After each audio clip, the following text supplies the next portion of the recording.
So we're in the new Availability Centre, which is the next big step in our services journey.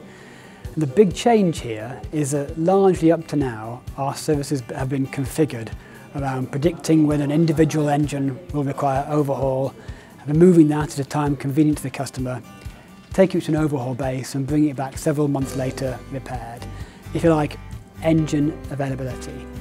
And the big step here is focusing on aircraft availability and the vision that if an aircraft is powered by Rolls-Royce engines, it takes off on time, every time, and gets to its destination as planned within the minimum possible of cost and risk.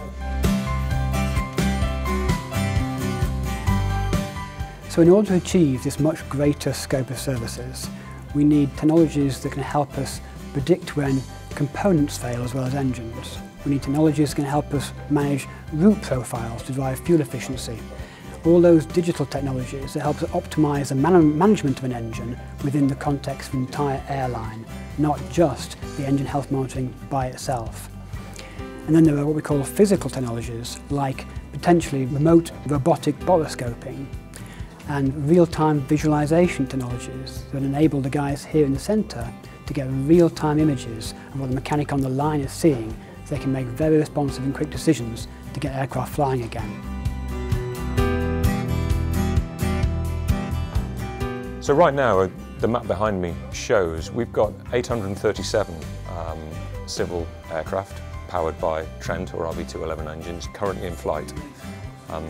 So each one of those 837 aircraft is generating data that's being reviewed real time so that we can provide actionable insights to ensure that the reliability and safe operation of those aircraft continue.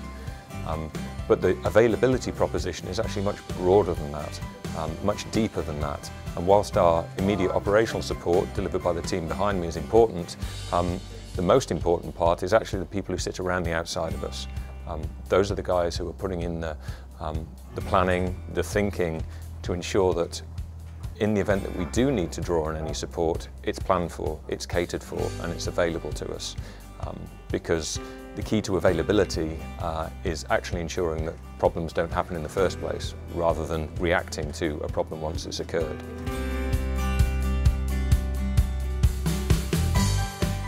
So for our customers, I think it's about the involvement that we have actually in their day-to-day operation, so how they fly the aircraft. The majority of our services up until this point have been geared around the off-wing maintenance of our assets, but availability takes us right to the front line of their operation. What becomes important to the team is recognising the, if you like, the pace that an airline would have to deal with.